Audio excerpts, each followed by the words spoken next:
안녕하세요. 오늘은 6월 4일 화요일이죠.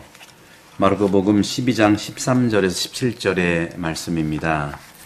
오늘 제목을 정한다면 황제에게 돌려주고, 다시 말하면 황제의 것과 하느님의 것, 무엇일까요? 오늘 복음은 추석 사제들과 율법학자 원로, 예수님을 반대한 3인방 있죠. 그 당시 종교 지도자 3인방은 예수님께 올무를 씌우려고 바리사이들과 헤로데 당원 몇 사람을 보내서 스승님, 이제 물타기를 좀 하는 것이죠. 아양을 떨고, 스승님은 사람을 신분에 따라 판단하지 않으시고 하느님의 길을 참되게 가르치십니다. 참 알긴 알아요. 문제는 여기 있어요. 그런데 황제에게 세금을 내는 것이 합당합니까? 합당하지 않습니까? 바쳐야 합니까? 바치지 말아야 합니까? 하고 말씀하시죠. 주님은 명확하게 말씀하세요. 데나리온 한 잎을 가져다 다오 하면서 이 초상과 글자가 누구의 것이냐? 황제의 것입니다. 예수님의 명쾌한 답. 황제의 것은 황제에게, 하느님의 것은 하느님에게. 그러면 하느님의 것은 무엇이고 황제의 것은 무엇입니까? 정확한 우리가 식별과 구별이 필요하죠. 이 종교 지도자, 정치 지도자와 정말 연대한 그 당시 지도자 3인방. 오늘날 이 3인방은 누구일까요? 살펴볼 필요가 있겠죠. 하느님께, 그러니까 황제에게 세금을 바쳐야 되냐 말아야 되냐 하는 걸 묻죠. 세금 제도는요, 매우 오래된 제도죠. 그것은 다양한 형태로 나타나지만 원칙은 항상 동일합니다.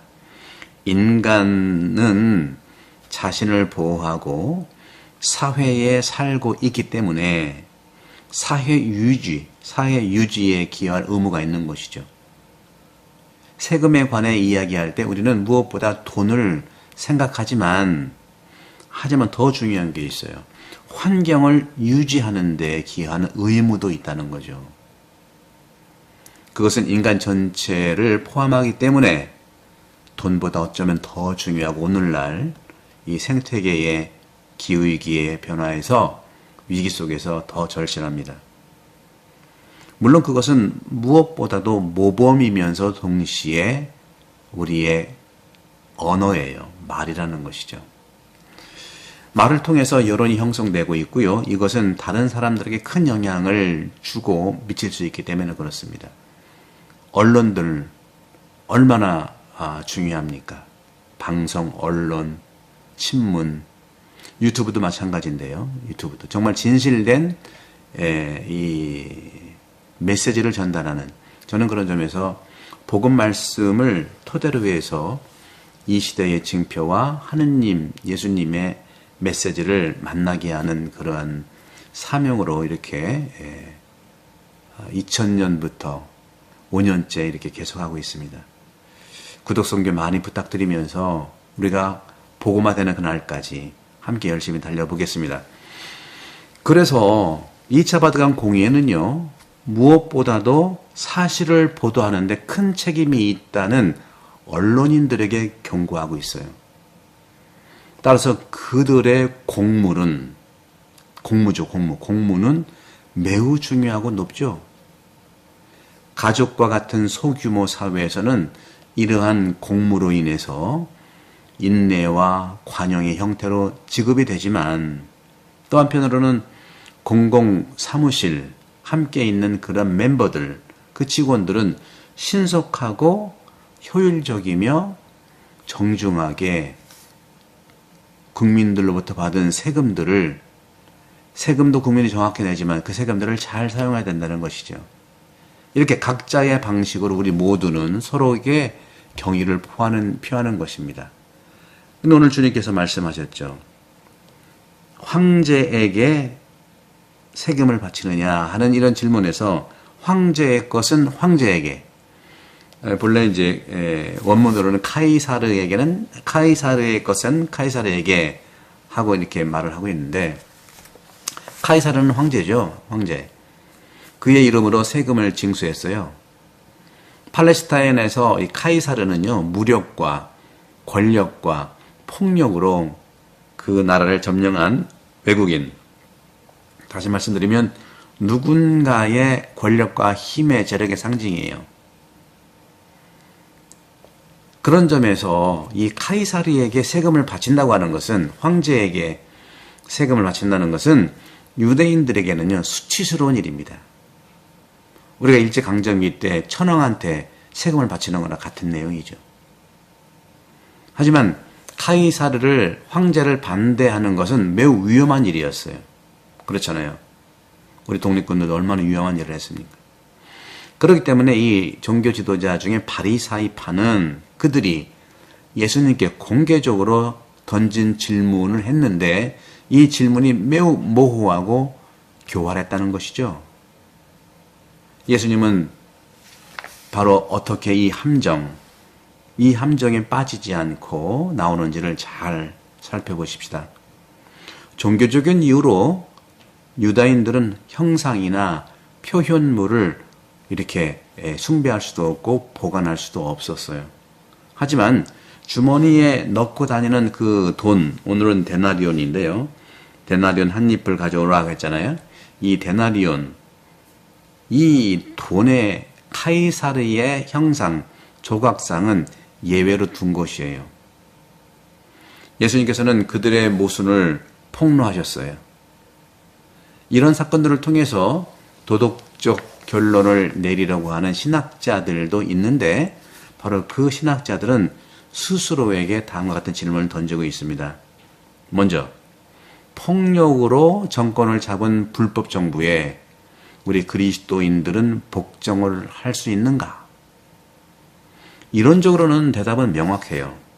하지만 실제로는 특별한 경우가 많이 있어서 매우 어렵습니다. 우리는 선을 향한 명령과 질서 있는 공존에 복종해야 되는 것이죠. 그럴 수 있고요. 적에게 복종하더라도 복종을 거부해야 하고, 악을 목표로 하는 세력에 또 그들의 협력을 피해야 된다는 말씀을 하고 있는 것이죠. 그러면서 주님께서는 황제의 것은 황제에게 돌려주고, 또 한편으로는 하느님의 것은 하느님께 돌려드려라 하는 말씀을 하는 거죠. 하느님께는 하느님의 것을, 도대체 무엇일까요? 일반적으로 모든 것은요, 하느님의 것이죠. 그분께 속한 겁니다. 하지만 특히 그분의 형상을 지닌 것은 신성한 것으로 간주되었기 때문에 그렇죠. 이런 형상들 중에서 가장 완전한 것이 바로 그분 자신이 만드신 형상이에요.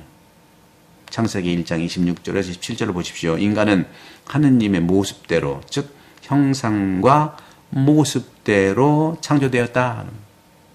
그렇기 때문에 인간은 다른 목적으로 사용될 수가 없어요. 이것이 인간의 정말 존엄성을 근거로 하는 얘기죠.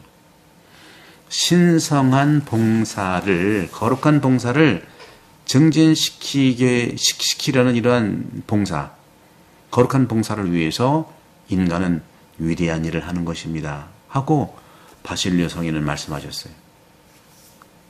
여러분도 본당에서 그렇고 사회적으로 자기 직무에 봉사하는 분들은요, 거룩한 봉사를 하는 것이고, 그런 거룩한 봉사하는 분들은요, 위대한 인간의 위대성을 드러내는 것이에요. 이것이 바로 바실리오 성인의 선언이죠. 비록 그가 마지막으로 거지이고 병들고 장애인이었다 하더라도 인간은 언제나 하느님의 모습을, 형상을 그대로 받아서 남아있고 그러게 돼야 한다는 겁니다. 임금이라고 하는 것은, 왕은요, 명예로운 위치이고 명예롭게 모든 이가 정말 공경하는 그 대접을 받는 존재잖아요. 성 요한 금구 성인께서는요, 요한 금구 성인은 젊은이들의 교육자들에게 이렇게 강조했어요. 쓰시고, 만약 황제의 동상을 조각한 사람이 정말 합당하고 많은 좋은 보수, 그 보상을 받는다면 하느님의 형상을 장식하는 데 기여한 이들에게 하느님께서는 어떤 보상을 주실 것인가? 조각가들도 그 상을 받는데 그 조각가가 보고 있는 그 사람을 만든 사람은 어떤 보상을 줄 거냐? 하느님께서는요. 인간의 존엄성 기여한 사람들은 어마어마한 상을 준다는 것이죠. 오늘 우리에게는 바로 인권에 대한 이야기를 하고 있는 것입니다. 사람을 존중해야 돼요. 함부로 하면 안 돼요. 정치적으로도 국민을 함부로 하면 안 되는 것처럼 말이죠. 권력은 국민으로부터 나오는 거 아닙니까? 바로 국민은 하느님이에요. Vox Dei, Vox Populi. 하느님의 목소리는 백성의 목소리다 하는 것이죠. 하지만 중요한 것은 인간의 첫 번째 권리인 하느님의 모습, 하느님의 형상이 되는 것임을 잊지 말라고 하는 것입니다. 구독, 성교 부탁드리고 성부와 성자와 성령께서는 여러분을 강복합니다. 감사합니다.